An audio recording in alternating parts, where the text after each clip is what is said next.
to Learning Bites, short, sharp bites of information you can apply immediately. This week we're looking at Patrick Lenciini's 5 dysfunctions of a team, and we're on level 4. And as we start to look at this, we've gone and covered off the baseline, which is trust. Do we trust each other enough to be vulnerable? We've looked at fear of conflict. So do we have robust discussions where we can be totally open and honest with each other, realizing we're tackling the issue on the table, not the person? We've then talked about taking commitment, okay, being committed to what action needs to happen, so that we have a robust discussion and agree on the next steps. The 4th level comes down to accountability.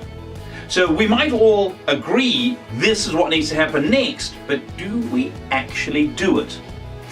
How many of your team meetings have you gone to where you've gone to look at the actions from the previous minutes and people haven't done stuff?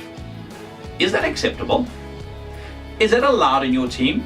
Does your team have low standards that go, oh, well, yeah, I know you're busy?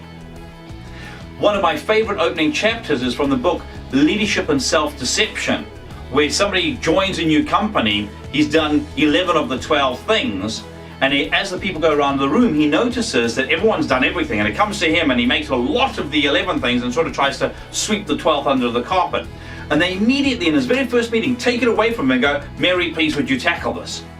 And it sets the standard for that team. What standard does your team work at?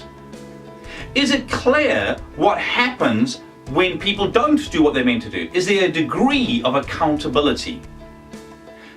Do we set a standard and then maintain it?